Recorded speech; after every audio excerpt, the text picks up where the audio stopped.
Welcome to the deep dive. Today we're plunging into, well, the really fascinating history of criminology.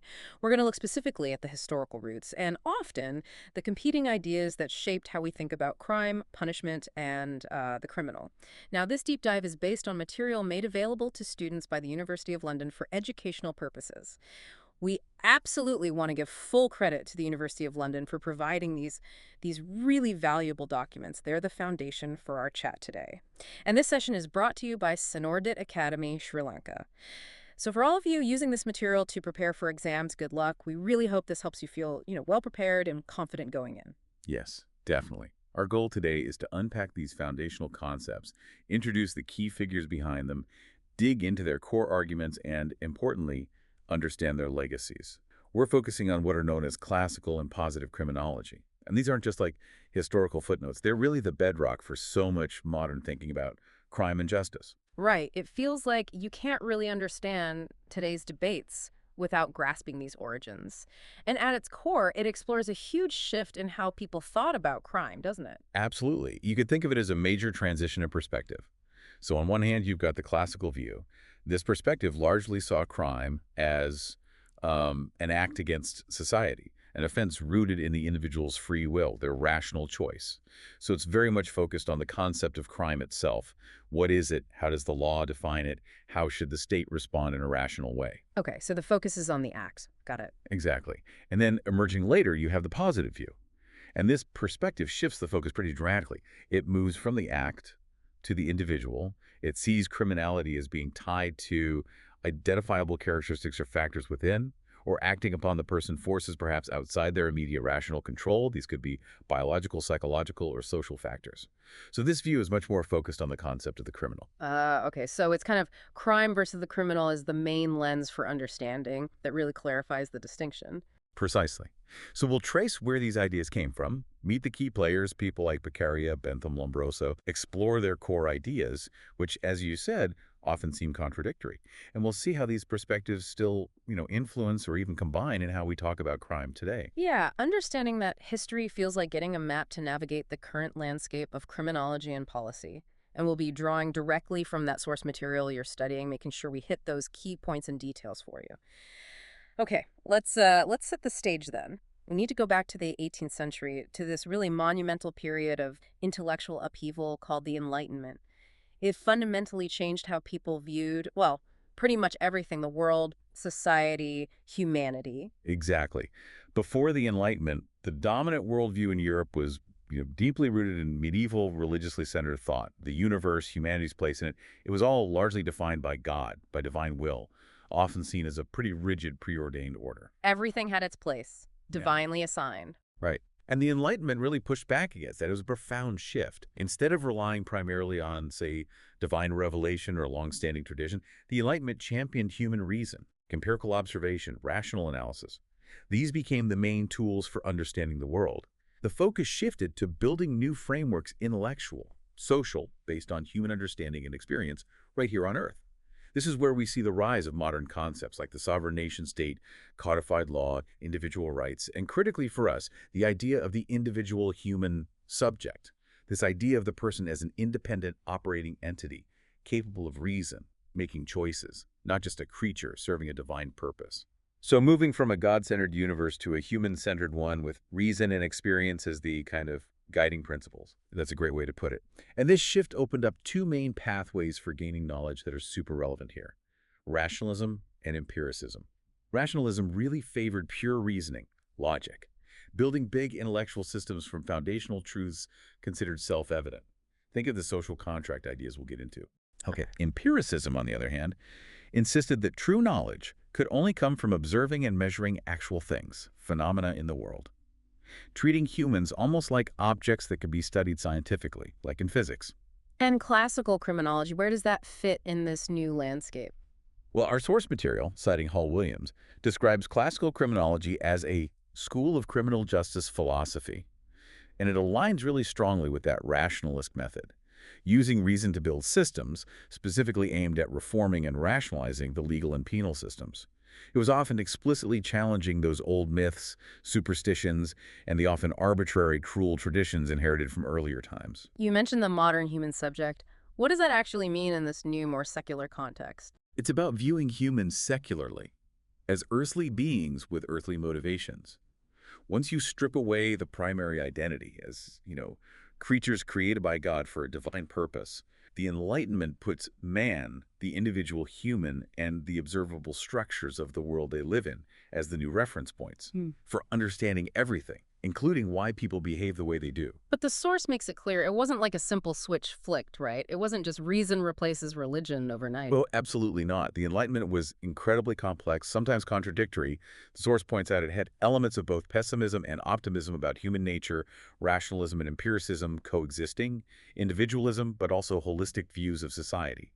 And importantly for us, voluntarism, the belief in free will alongside determinism, the idea that behavior is caused by external factors.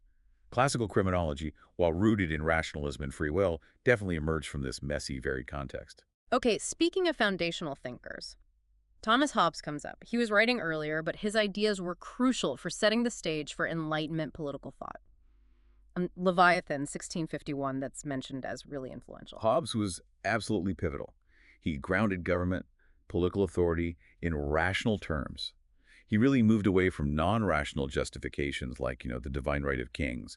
He introduced the concept of the social contract, the idea that political authority doesn't just come from God, but from an agreement among individuals. An agreement where people basically consent to be governed to avoid chaos? Yes, exactly. Yeah. An ideal agreement, maybe not a real historical event.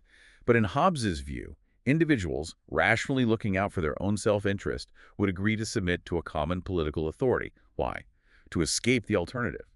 A terrifying state of nature where life is, in his famous words, solitary, poor, nasty, brutish, and short. Right. And later, thinkers like Locke and Rousseau built their own variations on this social contract idea. So authority isn't divine or just based on tradition anymore. It's based on the rational consent of the people being governed. And the state's job is to perform rational tasks for society. Exactly. Hobbes took this naturalistic, almost scientific approach to politics. He constantly asked the reader to agree based on their rational understanding of humankind, which for him was quite pessimistic, actually. But this naturalistic view really paved the way for secularizing and rationalizing political thought, setting the stage for later legal and criminological theories. The source highlights his view on good and evil, calling it nominalist and relativist. How does that connect to thinking about crime? That's a really crucial point. For Hobbes, good is simply whatsoever is the object of any man's appetite or desire. There's no absolute objective rule of good and evil inherent in things themselves, handed down from above. Okay. This basically reduces human motivation to fundamental drives, seeking pleasure, avoiding pain.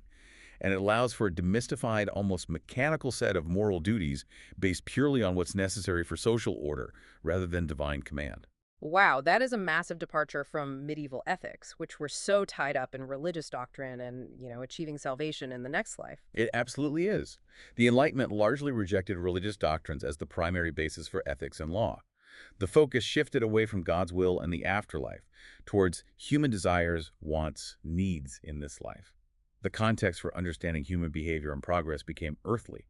Industrialization, urbanization, education, the pursuit of material well-being right here, right now. And the backdrop of all those incredibly violent religious wars probably didn't help religion's case as a basis for stable social order. Exactly. The source notes that the failure of religious doctrines to create stable foundations was made painfully obvious by those conflicts. This created an urgent need for a secular, this worldly ethics and legal system. The big challenge was, how do you define ethical duties and the highest good if it's not divine salvation anymore within this new secular naturalistic framework? Especially since the old philosophical anchors from Plato or Aristotle had also been challenged. So Hobbes provides this essential groundwork, a secular, rational view of society, law, human motivation. And crime, in this view, isn't a sin against God anymore, but simply an act that the sovereign authority, the state, established by this rational agreement, has forbidden because it harms social order. Precisely. The stage was set for thinkers to try and understand crime and society's reaction to it purely in rational, human-centered terms, without needing divine reference. And importantly, classicism fundamentally sees the state, established through this rational consent, as central in defining crime and having the legitimate authority to control it. Okay, with that Enlightenment foundation laid, let's move to someone absolutely central to classical criminology, Cesar Beccaria. His work on Crimes and Punishments from 1764 was incredibly influential. Beccaria, yeah. He's often painted, and there's a lot of truth here, as this great humanitarian reformer, reacting against the, frankly, barbaric and arbitrary criminal justice systems of his time. You have to imagine secret accusations, routine use of torture to get confessions, incredibly brutal and inconsistent punishments, often depending heavily on your social class, and public executions treated like gruesome entertainment. Beccaria's work was a direct assault on all of that. So he was pushing for fairness, reason, human dignity within the legal system. Those elements are definitely key. But the source also cautions us against seeing him only as a humanitarian. His work is also a prime example of what's called administrative and legal criminology. It was about rationally overhauling the entire system, making it consistent, predictable, efficient, fitting it within that broader Enlightenment philosophy, and also aligning with the political goals of rising groups, like the middle class, who wanted law applied equally, not based on birthright. How did this fit into the bigger picture, politically and socially? Oh, it tied directly into the development of the rule of law, this idea that everyone, rulers included, is subject to known, published laws applied consistently. It reflected the aspirations of the growing middle class who wanted more political power and security under a predictable legal system. And it definitely lined up with the emerging hopes for using rational principles for progressive social engineering, a vision maybe taken to its extreme by Jeremy Bentham later. What was Beccaria's core idea about crime itself? What was crime to him? He viewed crime primarily not as a moral sin or even just a personal wrong against one victim, but fundamentally as an injury to society. This concept was perfectly in line with that rule of law ideology, and this had a really critical implication for punishment. Which was?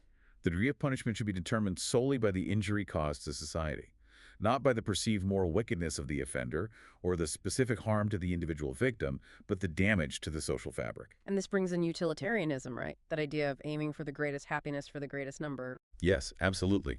That utilitarian principle is a cornerstone for Beccaria. From that perspective, punishment isn't about retribution, getting even, or divine justice. It's only justified if it serves a practical purpose, preventing future harm, and by doing so, contributing to the overall welfare or happiness of the greatest number of people. So, how did he think punishment should work to prevent crime? What was his method? Beccaria argued really powerfully that punishment must be certain and swift, rather than excessively severe. He actually believed severity alone was often counterproductive. Ah, okay. He famously stated, and this is a key quote from the source, that for punishment to be just and effective, for it not to be an act of violence of one or of many against a private citizen, it must be public, prompt, the least possible in the given circumstances, proportionate to the crimes, and dictated by the laws. Notice those key elements: public knowledge, speed, minimal necessary force, proportionality, and legality, all crucial. That sounds like a direct call to just sweep away all the old, arbitrary, cruel methods. It absolutely was. He advocated abolishing torture, execution well in most cases, and the arbitrary power judges had to just interpret laws loosely or hand out wildly different sentences. He wanted quick, certain trials based on evidence presented openly, punishments strictly defined by written law, strictly proportional to the societal damage caused by the crime. And he also pushed for humane treatment of the accused before conviction, including the right to present evidence. That was pretty radical then. Now, it's often said, maybe simplistically, that classicism doesn't care about the causes of crime, only rational choice. But the source suggests Beccaria did acknowledge other factors. Yes, and that's a really crucial point. It adds important nuance. Beccaria wasn't just focused on the rational calculation. He did believe that poor economic conditions and bad laws that were unclear or excessively cruel could definitely contribute to crime. He specifically noted that property crimes were often committed by the poor out of sheer necessity. He also seemed to understand, implicitly at least, what we now call opportunity transfer or crime displacement. If you deter one crime too harshly, people might just shift to committing a different one. And he thought overly harsh punishments could actually weaken society, not strengthen it. Yes, he argued they could diminish the human spirit, make people more desperate, and paradoxically, maybe even more inclined towards violence themselves. For Beccaria, the whole system of punishment was meant to be this rational, carefully calibrated instrument of government, designed to serve society's interests efficiently and predictably. Jeremy Bentham really took this idea of a calculated system and ran with it. The source specifically highlights Beccaria's arguments against torture, pointing us to chapter 16 of his book. That suggests this is a really key part of his thinking. Oh, absolutely. That chapter is where he lays out some of his most powerful, detailed reasoning against torture. He just dismantles the justifications for it, argument by argument. Okay, what were some of those arguments? Well, first, he challenges the very right to do it. What right does the state have to inflict punishment before guilt is proven? Torture, by its nature, punishes the innocent if they resist and don't confess. It's premature punishment. Okay, that makes sense. Second, he says it fundamentally confuses roles. The person being tortured is effectively both the accuser forced to accuse themselves and the accused, all while desperate to escape pain. Right. Third, and this is maybe the most powerful point, pain is not a test of truth. Truth, he says, doesn't live in muscles and fibers. Torture is just a test of physical endurance. The strong-willed or physically robust person might endure it and be acquitted, even if guilty, while the physically weak or sensitive person will confess falsely just to end the torment and be condemned, even if innocent. So it's a test of strength, not truth. Exactly. He called it a pretended test of truth, worthy only of a cannibal. He even pointed out that the Romans, known for their legal system, reserved it for slaves, recognizing its barbarity. What about the practical goal of punishment deterrence, which was so central for Beccaria? He tackles that too. He argued the whole point of punishment, politically, is to terrify others, serve as a public example to deter future crime. Torturing someone secretly in a dungeon completely defeats that public purpose. Good point. Plus, the only justification for punishing a crime that's already happened is to prevent future crimes. Torturing an innocent person or someone whose guilt isn't proven by evidence just increases risk unnecessarily and is totally contrary to the purpose of law. He also found the idea of using torture to purge infamy completely ridiculous. Totally absurd. How can physical pain possibly remove a social stigma or change public opinion? He guessed this idea might have come from religious notions of purgatory, where suffering cleanses spiritual stains, or maybe from religious courts demanding confession as penance. He saw these as misuses of both religion and law. Infamy is about reputation. Public opinion, not something physical torture can fix. In fact, torture itself makes someone infamous. And using it to clarify contradictions in testimony, he wasn't buying that either. No, he found that equally illogical.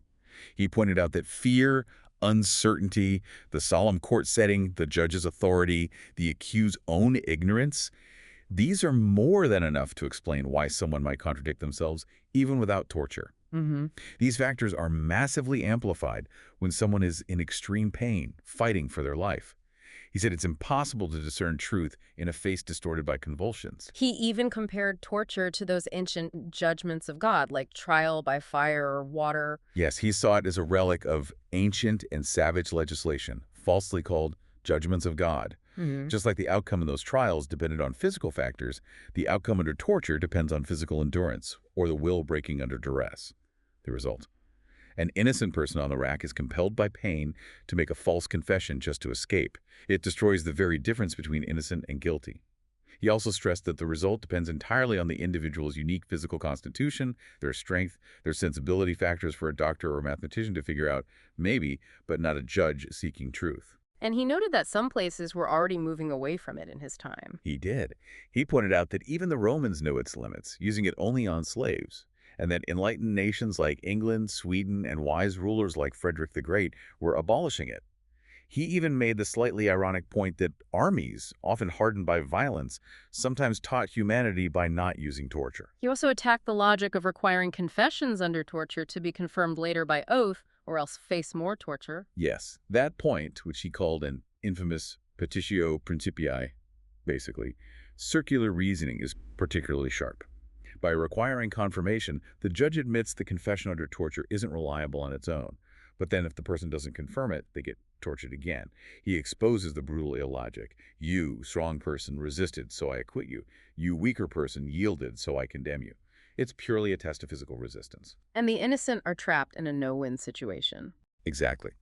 An innocent person faces two awful outcomes. Either they falsely confess under torture and get condemned for a crime they didn't do, or they somehow endure it and get acquitted, but only after immense suffering and having their reputation ruined.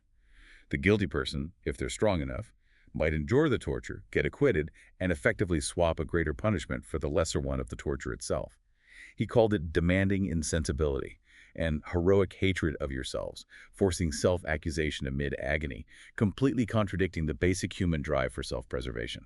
And finally, using torture to find other crimes or accomplices. He argued that rests on a flawed assumption of guilt. You did one crime, so maybe you did others.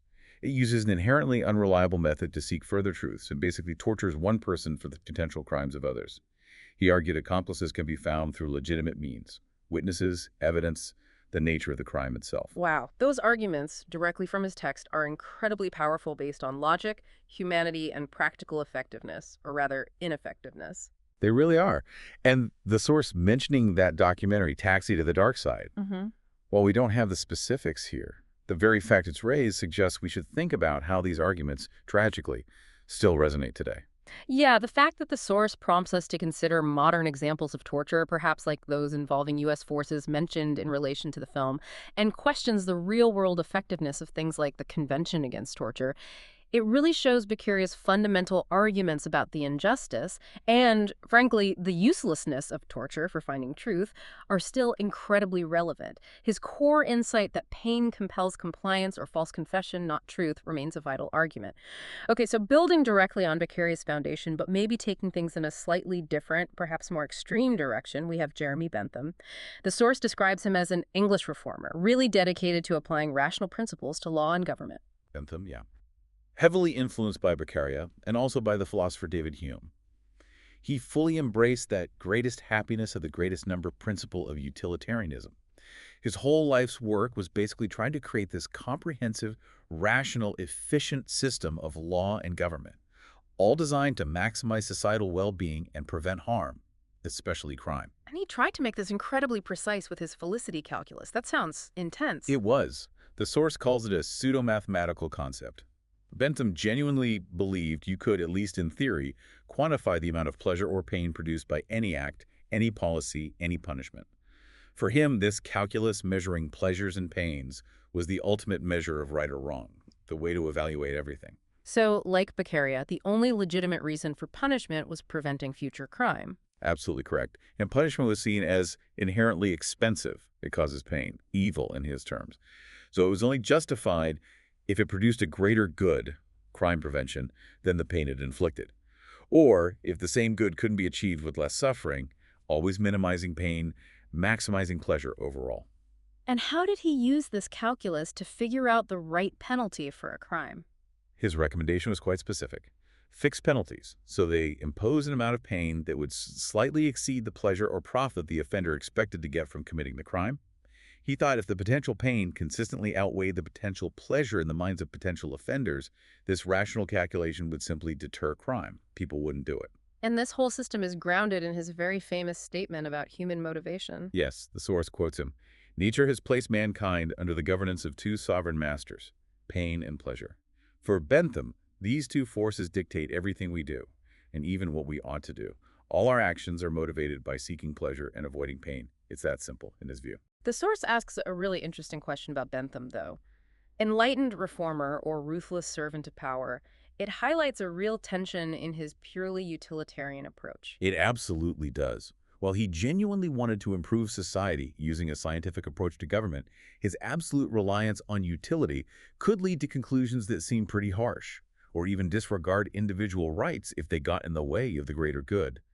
Unlike Beccaria, who, despite his utilitarianism, still seemed to hold on to some idea of human dignity and limits on state power from social contract ideas, Bentham largely dismissed concepts like inherent natural rights or contractual limits if they didn't demonstrably serve utility. The only basis for government and law was human need and maximizing happiness. Full stop. And the source gives some pretty stark examples of this focus on utility, like his views on capital punishment. Yes, he argued it should be restricted only to the worst offenses. But then he went further. He suggested if hanging a criminal's effigy could produce the same deterrent effect as hanging the actual person, it would be illogical and cruel not to use the effigy, because it achieves the same utility with less suffering. Wow. And he also described in really graphic detail how capital punishments could be meticulously staged. Black scaffolds, masked executioners, symbols of the crime displayed, solemn music, judges presiding, all designed for maximum public terror and lesson learning. It shows this intense focus on the utility and the spectacle of punishment, potentially overshadowing concerns for the individual's dignity. And of course, his most famous, or maybe infamous, idea related to crime and punishment, the panopticon. Ah, yes, the panopticon, a truly landmark concept in thinking about prisons. Bentham spent years trying to convince authorities to build this circular prison. He believed it offered a revolutionary solution to correctional problems by making surveillance incredibly efficient and psychologically powerful. What were the key features of this design, according to the source? The source highlights three main aspects. First, the unique architecture. A circular building with cells all arranged around the circumference, facing inwards towards a central observation tower. Crucially, the inspector in the tower was hidden by blinds, so the inmates could be watched at any time, but they never knew exactly when they were being watched. This creates this powerful psychological effect, the feeling of constant, unverifiable surveillance. Okay, the architecture is key. What else? Second, the proposed management system by contract. Bentham suggested the prison manager would employ the inmates in contract labor and share in the profits.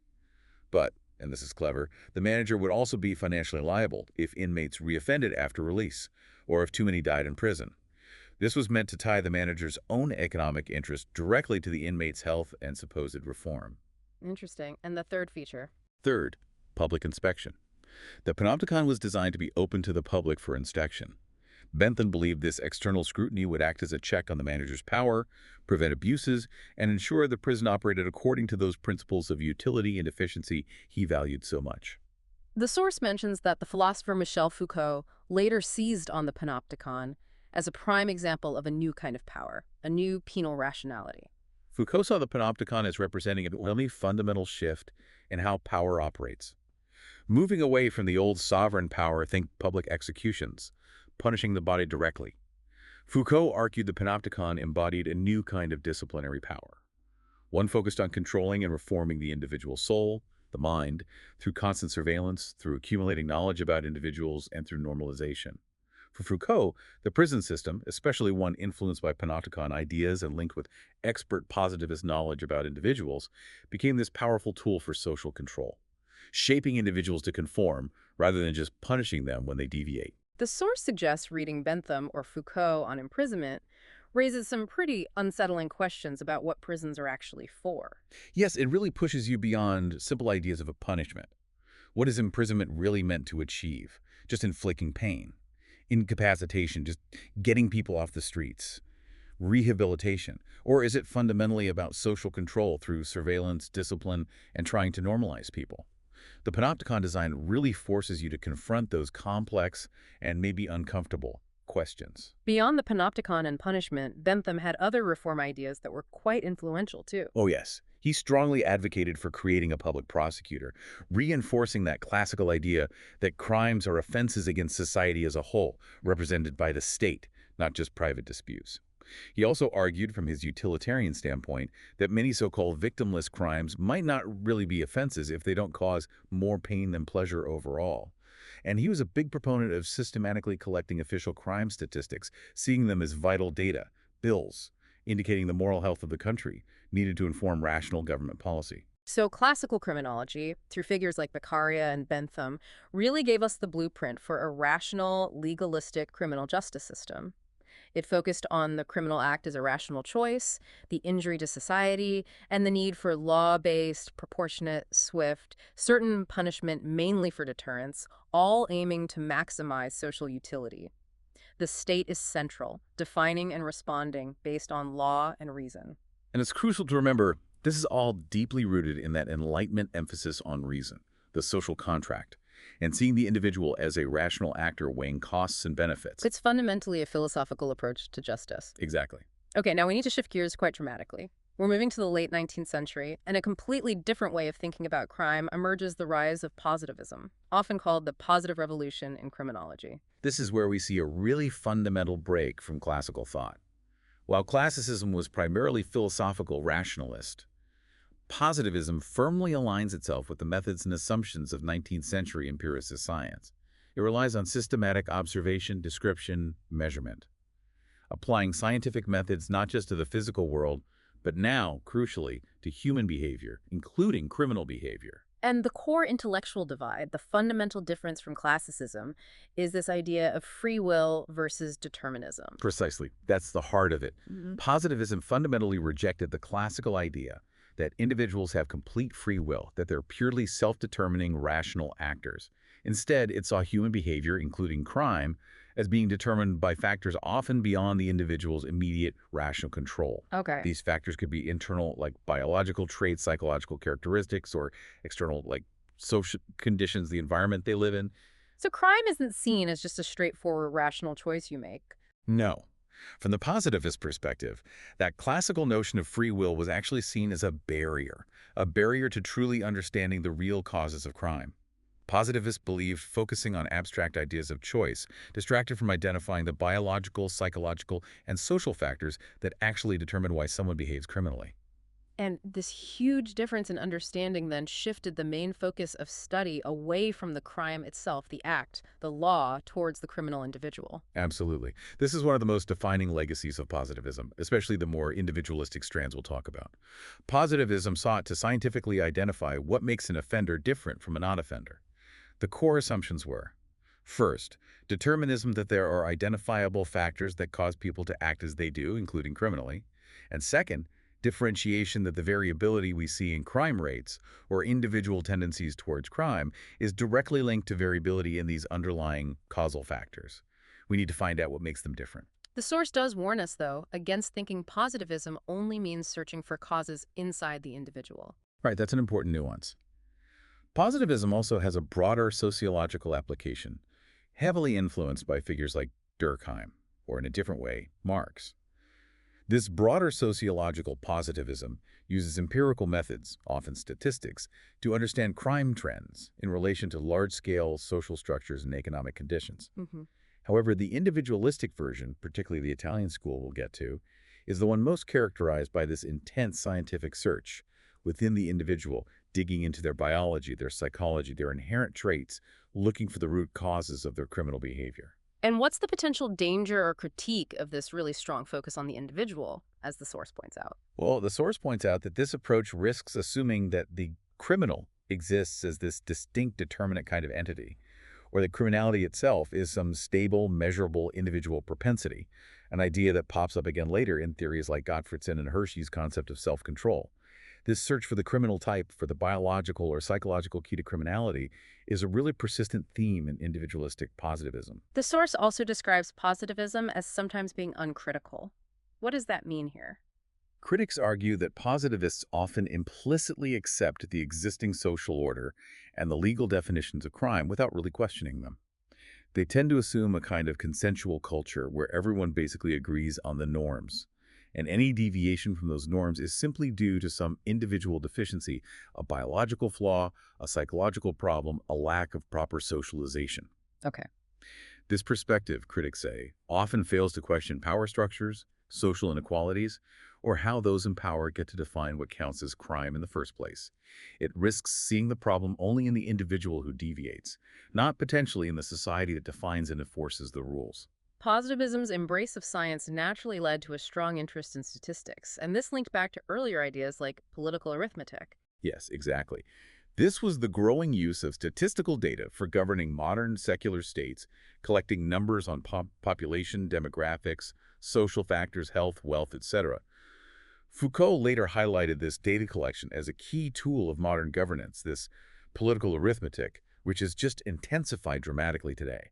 And this connected directly to criminology through figures sometimes called cartographic criminologists. Sounds like map makers of crime? In a way, yes. In the 19th century, figures like Adolphe Jacques Quetelet and André Michel Gary on the continent, and others in England like Rawson, Allison, and Fletcher, started systematically collecting and using what were then called criminal statistics.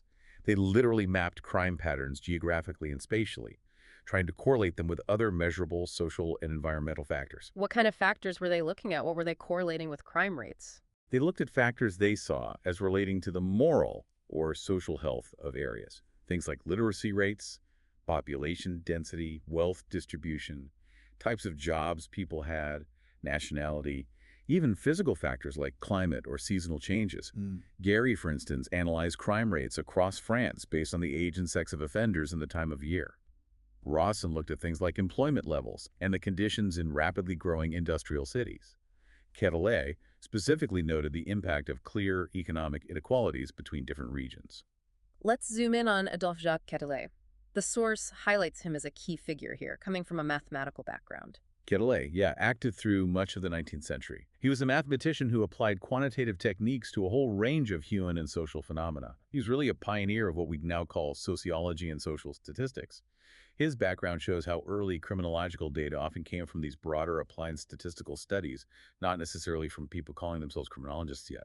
And he really emphasized looking at large numbers of observations, not just individual cases. Yes. For Quetelet, real scientific evidence and understanding came from aggregate data, finding patterns, regularities across large numbers. He was less interested in the unique story of one criminal and more in the statistical contours of crime across whole populations. He also, very importantly, identified a fundamental problem that still plagues crime statistics today. That huge gap between the number of known and judged offenses, the ones reported and processed, and the actual total, often unknown number of committed offenses. The dark figure of crime, still a massive issue. Precisely. He was acutely aware of this limitation. He stated explicitly, "Our observations can only refer to a certain number of known and tried offenses out of the unknown sum total of crimes committed." But he still thought statistics were incredibly valuable tools for understanding crime. Oh, absolutely. He believed that for serious crimes, the known figure would probably be relatively close to the true total, allowing for what he called reasonably certain moral statistics of crime. And these statistics revealed consistent patterns. Men commit more crimes than women, the young more than the old. From these stable patterns, he started to infer underlying differences in propensity for crime among different groups. And he saw these statistical patterns as almost inevitable, predictable. This is where Quetelet introduces a really powerful deterministic idea that echoes right through positivism. The source quotes him writing that from these statistics gathered across large populations, we can enumerate in advance how many individuals will soil their hands in the blood of their fellows. Wow. Society contains within itself the seeds of all the crimes that are to be committed, and at the same time the facilities necessary for their development. It is society that, in some way, prepares these crimes, and the criminal is only the instrument that executes them. Society prepares these crimes, and the criminal is only the instrument. That is a truly striking statement of social or environmental determinism. It suggests the criminal is just acting out a script society has already written. It is a very strong statement.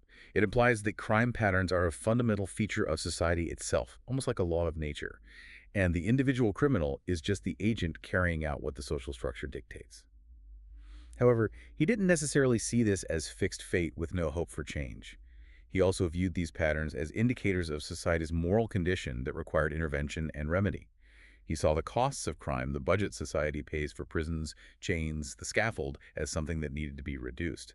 Statistics, for him, provided the essential insight into these societal problems to guide reform efforts.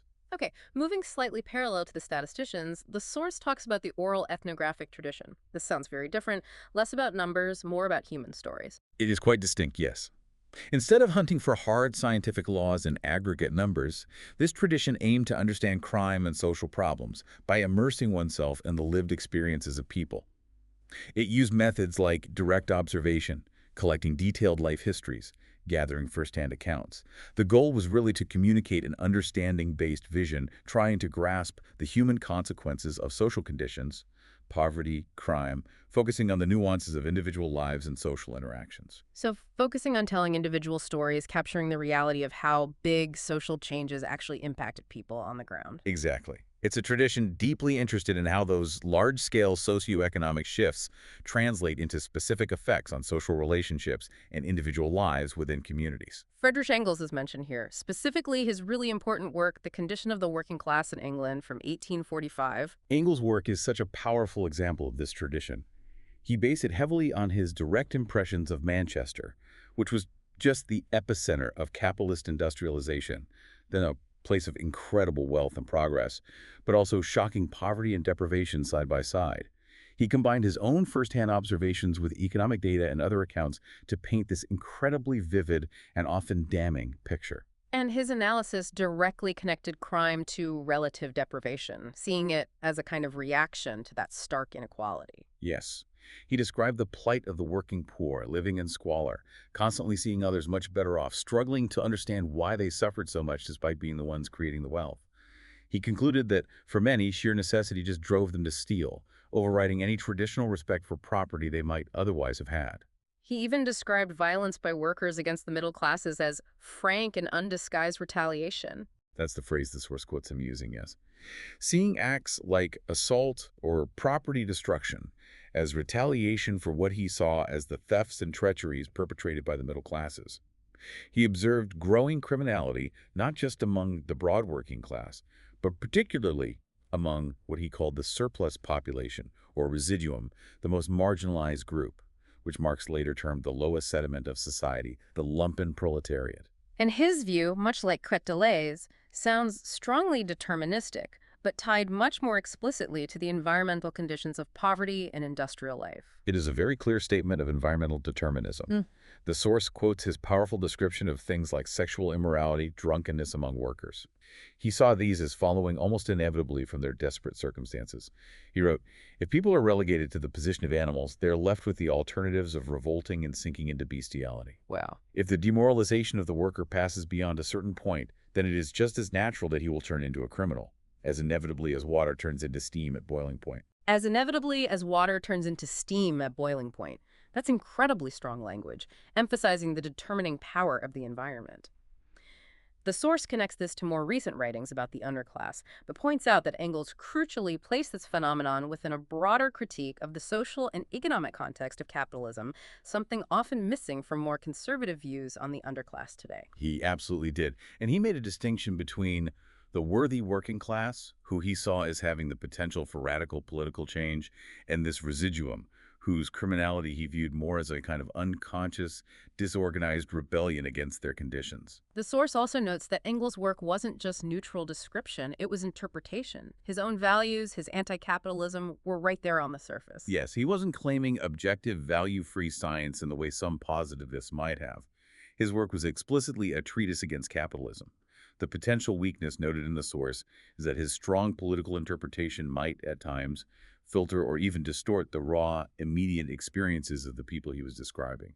Another really significant figure in this oral ethnographic tradition is Henry Mayhew, famous for his massive work, London Labor and the London Poor. Mayhew, yeah.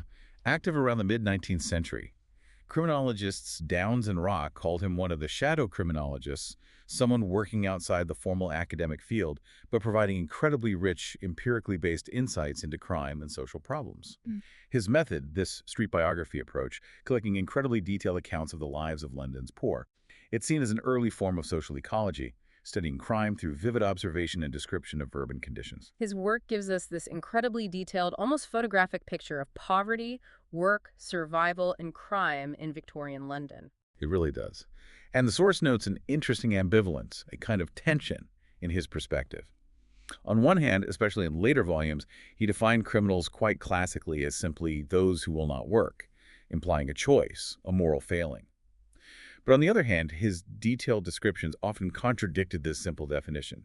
He vividly captured the reality of intense social deprivation, describing neglected children begging and stealing simply as necessary survival strategies. And what did he see as the solution to this problem of crime among the poor? Mayhew viewed the problem partly in terms of defective socialization, a failure to conform to civilized habits, as the source quotes. His proposed solution was pretty clear and pragmatic: focus on training the young in virtuous and industrious habits. He argued this was much easier and more cost-effective for the state than trying to reform hardened adult criminals. So a call for intervention driven partly by concern, but also maybe by a pragmatic, perhaps fearful desire to manage this potentially dangerous class. Yes, I think that's fair. A pragmatic approach, driven partly by fear of the consequences if this group was left unchecked, and underpinned by an assumption that a healthy, properly socialized individual possesses self-control and the capacity for rational calculation and planning. The implicit ideal was someone who could discipline their impulses and be fit for regular labor. But like Engels, Mayhew also seemed to draw lines among the poor, seeing some as somehow inherently unfitted for this kind of disciplined life. This is a really key point, and it connects him towards the ideas of the Italian positivists we're about to discuss. Mayhew drew a very sharp distinction between the honest, independent working men whom he admired and the vagrant beggars and pilferers. He described this latter group in really stark negative terms. Degraded and vicious, a moral pestilence, a vast heap of social refuse, essentially, a dangerous class. And what was the core trait that seemed to mark out this dangerous class for Mayhew? What made them different? For Mayhew, it seemed to come down to the idea that their rationality, their willpower, was somehow insufficient to control their passions, their physical needs. This made them unfit for disciplined, hard labor. And this idea of differentiating people based on perceived inherent traits or abilities, their fitness for work or for civilized society, leads us directly into the biological and individualistic focus of the Italian positivist school. Right. This brings us squarely to the Italian school, often seen as the absolute core of individualistic positivism in criminology. Yes, this group, most famously Cesare Lombroso, Raffaele Garofalo, and Enrico Ferri, they consciously set out to apply the principles and methods of 19th century positive philosophy and science directly to the study of crime and criminals. They insisted, absolutely insisted, that criminology must be a natural science, based on empirical study of actual criminals, using methods like observation, measurement, and systematic, though often quite crude by modern standards, controlled investigations. And their major legacy, arguably, is that insistence that criminology had to be scientific, even if their specific methods and findings are largely, well, rejected today. Absolutely. That's probably their most enduring contribution. By firmly establishing the idea that studying crime and criminals needed to be scientific and empirically based, they really set the trajectory for much of the criminology that followed, even if later researchers completely threw out their specific theories about what caused crime. Cesare Lombroso lived 1835 to 1909, often called the father of modern criminology, which, as you mentioned, is quite the paradox given his main ideas about biological types are largely discredited. It is a paradox, isn't it? But it speaks volumes about his impact in shifting the field's focus and methodology. Lombroso applied a pretty reductionist view of human nature. He took Darwinian concepts, especially atavism, the idea of biological throwbacks to an earlier evolutionary stage, and applied them directly to criminals. So, for Lombroso, criminals were literally less evolved humans, biological throwbacks. Yes, that was his central and highly controversial idea. He believed that born criminals were biological atavists, individuals who represented a reversion to a primitive, savage stage of human evolution, reproducing, as he put it, the ferocious instincts of primitive humanity and the inferior animals. And he believed these atavistic criminals could actually be identified by distinct physical anomalies or features. Yes, he searched relentlessly for what he called stigmata, distinct physical features or anomalies that he claimed were markers, physical signs of this biological inferiority or reversion to a primitive or subhuman type. The source tells that famous story of his revelation while examining the skull of an inmate named Villela. That seems foundational for him. It's a key anecdote in the history of criminology, for sure. Lombroso claimed that during a post-mortem on the body of a notorious Calabrian brigand named Villela, he discovered a particular feature in the skull, a depression he called the median occipital fossa, which he said he recognized from examining the skulls of lower animals. He described this moment as a flash of insight, a revelation, where he suddenly understood. The criminal was an atavistic being, biologically distinct, reproducing primitive savage instincts. And based on this revelation and thousands of subsequent studies, he compiled these lists of physical traits supposedly associated with this atavistic criminal type. Yes. Drawing from his extensive measurements and observations, he listed physical traits like enormous jaws, high cheekbones, prominent superciliary arches, that's the brow ridges, solitary lines in the palms, like a single crease, extreme size of the orbits, the eye sockets, handle-shaped or sessile ears, ears without a distinct lobe. He also linked behavioral traits to this type. Insensibility to pain, extremely acute sight, tattooing, which he saw as a primitive custom, excessive idleness, love of orgies, and the irresistible craving for evil for its own sake. He even attributed desires like mutilating victims or drinking blood to this type. He conducted thousands of studies trying to back this up. He performed thousands of postmortems and anthropometric studies measuring the physical characteristics of living and dead inmates, soldiers, other non-criminals, trying to find statistical differences. This formed the basis for his major work, L'Uomo Delinquente, the Criminal Man, which went through multiple editions, evolving over time. Based on his findings, he classified criminals into several categories. The born criminals, the true atavistic types with the physical stigmata, insane criminals, including those with various mental illnesses, epilepsy, alcoholism, occasional criminals or criminaloids, whose crimes he saw as more influenced by opportunity, less by inherent traits, and criminals of passion, who committed impulsive crimes driven by intense emotion like anger or love. And later on, he did acknowledge that social factors might play some role. Yes, in later editions of his work, he did incorporate some recognition of the interaction between, say, genetic or biological predispositions and environmental influences. You could maybe see it as an early precursor to sociobiology or biosocial theories. However, he largely maintained his core belief that the true or born criminal type, rooted in inherent biological differences, accounted for the most serious and persistent criminal behavior. How did the scientific community react to these theories at the time and shortly after? Oh, his work generated immense debate, huge controversy, but also faced very intense scrutiny. The most notable and damaging critique came from the English physician and statistician Charles Goring. Right. Charles Goring, author of The English Convict, published in 1913, just a few years after Lombroso died. Goring undertook this massive, systematic comparative study specifically designed to test Lombroso's claims empirically. He compared thousands of English convicts to large control groups of non-offenders university students, soldiers employing a statistician to ensure methodological rigor, which was pretty advanced for the time. After 8 years of research, Goring concluded that there were no significant physical differences between criminals and non-criminals that supported Lombroso's idea of a distinct atavistic type. The only minor differences he found were in stature and body weight. So, a major debunking. Pretty much. While Goring himself still concluded, somewhat vaguely, that criminals were likely biologically inferior in some less visible way, he found absolutely no evidence for Lombroso's distinct criminal type identifiable by physical stigmata. His work was seen as a major empirical refutation of Lombroso's core biological determinism based on atavism and physical features. So his specific theories were largely debunked, even relatively early on, but he's still considered a founder. Why? Exactly. His enduring legacy isn't the validity of the born criminal theory or his specific measurements. It's that he fundamentally redirected the focus of criminological study. He shifted it away from the offense and the legal system, the classical focus squarely onto the offender, the individual criminal. And crucially, he insisted that studying crime and criminals must be done using scientific methods, even if his own application of those methods was flawed. That insistence on science is key. Okay, next in the Italian school trio, Raffaele Garofalo, who lived from 1852 to 1934. He was a magistrate, a judge, and also a professor. Garofalo is important because he tackled a really key challenge for positivism head-on. How do you define crime scientifically as a natural phenomenon, distinct from just legal definitions, which obviously change over time and from place to place? He wanted a universal scientific definition. So he distinguished between what he called natural crimes and police crimes. Natural crimes, what did he mean by that? He defined natural crimes as those acts that violate two basic altruistic sentiments that he believed were fundamental to human society, essential for its very survival. Pity, the natural revulsion against inflicting suffering on others, and probity, basically, respect for the property rights of others. He saw these as innate human sentiments, and lacking them indicated a lack of the moral development needed for social life. Okay.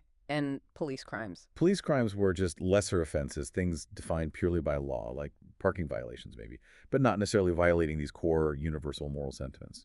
So focusing on natural crimes gave positivism a basis for a scientific definition of criminality, linking it to these supposedly universal human sentiments rather than just changeable legal codes. Yes, exactly.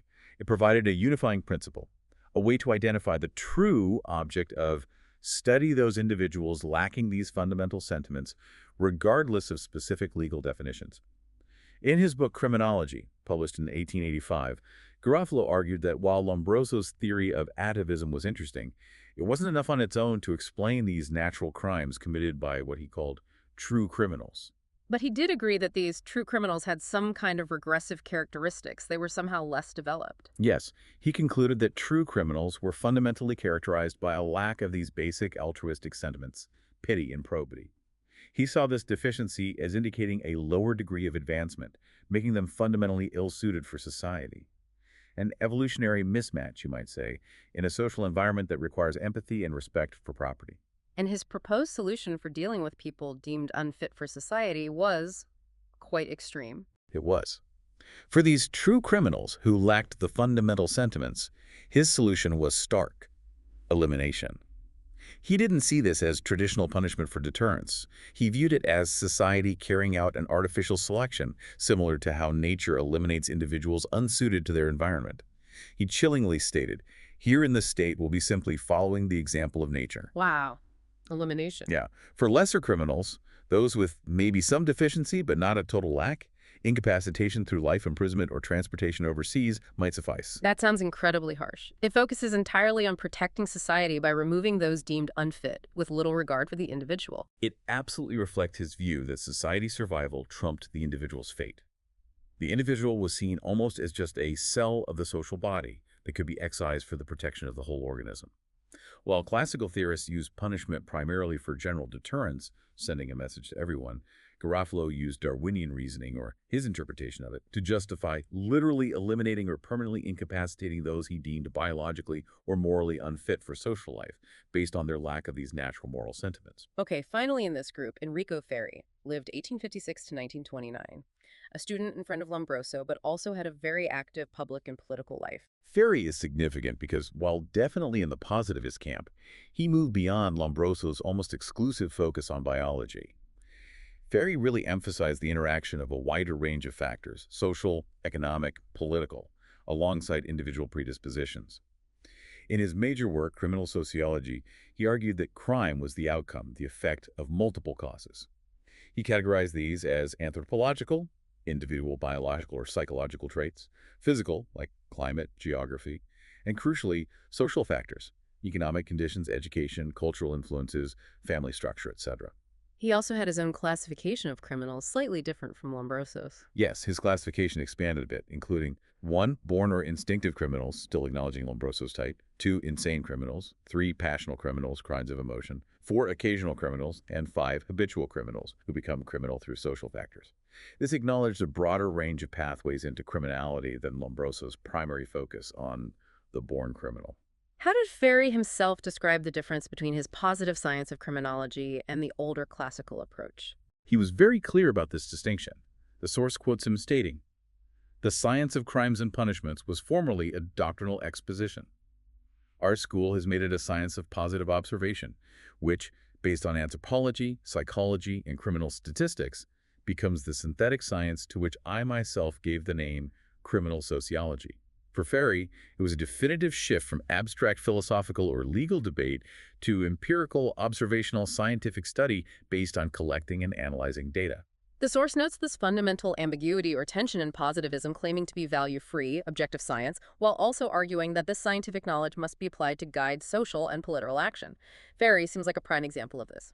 Yes, that tension is very apparent in Ferri. He was politically active, a member of parliament, held socialist and Marxist leanings for a time. He explicitly linked economic conditions to moral sentiments and social institutions, seeing this connection as a fundamental law revealed by his positivist sociology. He absolutely believed his scientific understanding of crime provided the objective truth needed to guide radical social and political reform, including crime prevention measures. But he also attempted some, well, pretty problematic fusions of different deterministic ideas, trying to merge Marxian class analysis with Darwinian or even racial ideas. The source does quote him attempting this, suggesting things like economic conditions being the natural resultant of a people's racial energies. This illustrates the complex and, from our modern perspective, sometimes really dubious or dangerous attempts by early positivists like Ferri to synthesize different deterministic ideas drawn from biology, sociology, economics, and even racial theories circulating at the time. And perhaps most disturbingly, as the source notes, he later embraced fascism. Yes. The source points out that, apparently disillusioned with socialism's progress, Ferri ultimately saw Mussolini's fascism as the political system most likely to actually implement the kind of radical, state-led social reforms he believed were dictated by his scientific understanding of society and crime. Thorsten Sellen is quoted suggesting fascism appealed to Ferri because it affirmed strong state authority over the individual and sought to constrain excessive individualism, things Ferri had criticized. That's unsettling. It really highlights how positivist ideas, with their focus on scientific management of society based on expert knowledge and classification, could, in certain historical contexts, find common ground with authoritarian political systems that also emphasize state control and social engineering. So looking back at the Italian school, Lombroso, Garofalo, Ferri, what's their lasting impact, their legacy on criminology and criminal justice? Well, the Italian school, especially Garofalo and Ferri, really promoted this idea of science and the opinions of scientists as the key tools for understanding and changing society and for making decisions about individuals. Sometimes this came with less emphasis on legal process or individual rights compared to classicism. Their legacy definitely includes the strong trend towards classifying offenders based on perceived causes, risk levels, or treatability. This led directly to the development of specialized institutions, think juvenile courts and detention centers, psychiatric hospitals for the criminally insane, different types of prisons for different types of offenders. And the source links positivism more broadly to the rise of welfare policy, too. How does that connect? Yes, there's a connection there. Positivist thinking, by shifting focus away from pure rational choice and towards external determining factors like poverty, lack of education, poor environment, contributed to a change in how social problems like poverty were viewed. This thinking, seeing individual situations as partly determined by forces beyond their immediate control, helps support a shift away from purely punitive or coercive policies towards the poor, towards the development of welfare policies aimed at addressing the perceived causes of social problems, including crime. And on the flip side, critics have sometimes blamed positivism for demoralizing criminality, taking away individual responsibility. That criticism is definitely often leveled against it. By focusing so heavily on biological, psychological, or social factors that are seen as determining behavior, potentially outside the individual's free will, positivism can be interpreted as shifting blame away from the individual's moral responsibility for their actions. If your biology or environment made you do it, are you truly blameworthy in the same way? Okay, so if we try to summarize their core legacies, classicism gave us the basic framework for our administrative criminal justice system, focusing on law, due process, rights, at least in theory, punishment as deterrence, and the importance of the offense. Positivism, on the other hand, gave us the intense focus on the offender, the drive to study crime scientifically, the idea of classification and identifying causes, and the potential for intervention or treatment based on those diagnosed causes. That's a really solid way to capture their distinct foundational contributions. And you can see how both sets of ideas continue to shape how we think about and deal with crime today. So after exploring these two very distinct and in many ways opposing traditions, where do they stand now? Do they just continue to battle it out, or are there ways that ideas from each can be combined or reconciled? The source definitely raises this as a key ongoing question, an ongoing debate in criminology. On the surface, they seem fundamentally incompatible, right? Classicism emphasizes individual agency, free will, rational calculation. Positivism, at its core, believes in determinism, seeking external causes for behavior. It feels like oil and water. But classicism didn't just vanish. We saw elements of it make a big comeback, sometimes labeled as populist conservative criminology or contemporary rational choice theories. Yes, the source points to that notable return of classicism, especially kicking off in the 1970s and continuing strongly. This shows that those classical ideas about rational choice, deterrence through punishment, and the importance of opportunity structures, they continue to have significant influence, particularly in certain political climates and theoretical approaches to crime control. The source specifically prompts us to think about theories like routine activity theory or situational crime prevention. These are heavily rooted in classical ideas, assuming offenders make rational choices based on perceived opportunities and risks. And how do theorists like Gottfredson and Hershey fit into this? Their work is mentioned as an attempt to bridge these perspectives. Yes, the source highlights their really influential work from 1990, A General Theory of Crime, as one very significant attempt to try and bridge or at least reconcile aspects of these seemingly opposing traditions. Their general theory of crimes. No. Okay. How did they try to bring classicism and positivism together? What was their approach? Well, they offered a critique of both traditions first. They argued that classicism started with a broad theory of human behavior, rational self-interest, but quickly narrowed its focus almost entirely to just guiding government policy on crime control, how to deter. Positivism, they contended, started out strong as a scientific method, but lacking a single, powerful, unified theory of human behavior itself, ended up mostly just searching endlessly for countless variables that correlated with crime. And often, positivists just accepted the classical legal definition of crime without having a solid theoretical basis for explaining criminality itself. Okay, so they saw limitations in both. How did they propose bridging that gap between the concept of crime, classical, and the concept of the criminal positivist? They did something quite clever. They took their definition of crime itself pretty much directly from the classical tradition. They defined crime essentially as acts of force or fraud undertaken in pursuit of self-interest, acts that promise immediate gratification. That aligns perfectly with the classical view of crime as a product of rational, albeit short-sighted calculation. Okay, so crime is classical, but what about the criminal? Right. To explain why certain individuals are much more likely than others to commit these acts to account for those stable individual differences in offending that positivists were interested in, they introduced a central individualistic concept. Self-control. Self-control. As a core individual difference, a stable propensity, that sounds almost like a positivist trait. Exactly. That's the bridge they tried to build. Their central argument is that individuals with lower self-control are significantly more likely to engage in criminal acts, and also other analogous behaviors like risky driving, substance abuse, etc. Basically anything that provides immediate, easy gratification but has potentially negative long-term consequences. This concept of low self-control acts as the key individual difference explaining criminality within their framework.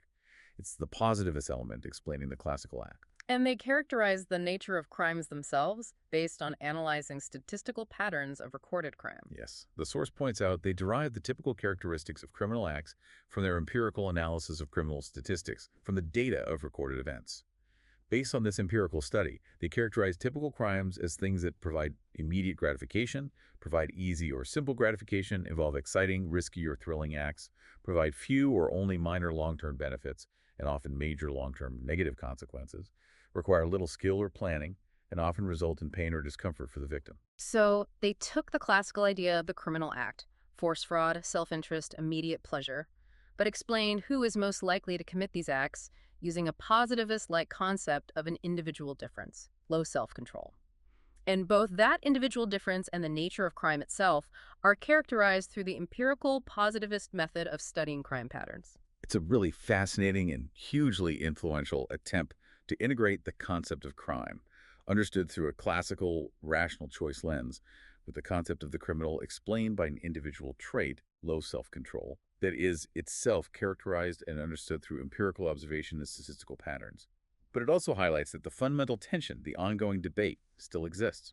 Are we focusing primarily on broader structural or environmental factors like sociological positivism, Quetelet-Ingalls, or are we focusing on individual traits, choices, and immediate situational opportunities, like classicism, individualistic positivism like Lombroso or Gottfredson and Hershey? That debate continues to shape criminological theory and research today. So after this whole journey through the Enlightenment roots, classical reforms, positivist science, modern attempts at integration, why should understanding these historical debates matter to us now? Why is this relevant for students today? Because the core assumptions, the core ideas developed within these traditions, they're absolutely not confined to history books. The key concepts from classical criminology, rational choice, deterrence, proportionality, the role of law, the state controlling crime, and the core ideas from positivism, identifying causes in individuals or social conditions, rehabilitation, classification, expert knowledge, these ideas still profoundly underpin our current criminal justice policies. They shape public debates about crime, and they inform how we allocate vast resources to deal with it. Yeah, when you hear politicians or commentators talking about getting tough on crime, demanding harsher penalties, mandatory minimums, sending a message, that language, those policies, they are deeply rooted in the classical idea of increasing the pain side of the cost-benefit calculation to deter the rational actor. Absolutely. That's classicism playing out in modern policy debates, loud and clear. And conversely, when we talk about addressing the root causes of crime through social programs, providing psychological counseling or addiction treatment for offenders, using risk assessment tools to classify individuals for different types of supervision or incarceration, relying on social workers, psychologists, probation officers in the justice system. We are drawing heavily on the legacies and assumptions of positivism. The source includes some self-assessment questions asking about the enduring appeal of classicism and why it seems to have seen a resurgence or redeployment recently. Yeah, those questions are designed to make you think critically about why these historical ideas continue to resonate so strongly. Maybe the rational choice model just aligns with deeply held, intuitive notions of individual responsibility and accountability. Or perhaps the focus on predictable legal processes and clear laws and classicism offers a sense of order, fairness, and control that feels more comforting or manageable compared to more indeterminate approaches based on complex expert assessments of underlying causes. And the sample exam questions provided in the source really hit these key tensions and connections we've discussed. Questions about the fundamental differences based on views of human nature and government, learning from history's mistakes in criminology, the scientific validity versus the ideological usefulness of rational action, explaining crime simply via weak control and opportunity versus more complex explanations, whether positivism ever truly escaped classical assumptions, and ultimately whether classical ideas might still guide our legal system because they perhaps align more closely with our common sense moral intuitions about responsibility than purely deterministic positivist views do. Those questions are excellent summaries of the core debates. They really underscore that these aren't settled issues from the past. They are dynamic, ongoing points of contention and influence that continue to shape how we as a society understand and respond to the problem of crime. We've certainly taken a deep dive today. We've traced the foundational traditions of classical and positive criminology right from their origins in the Enlightenment. We've met key figures like Beccaria with his powerful arguments against torture, Bentham with his utilitarian calculus and the Panopticon, early positivists like Quetelet and Engels analyzing crime patterns and social conditions, and of course, the Italian school, Lombroso, Garofalo, Ferri, shifting the focus dramatically to the criminal individual and the search for scientific causes. We've seen that fundamental shift from viewing crime primarily as an act of choice based on free will to viewing the criminal as potentially determined by biological, psychological, or social factors beyond their control.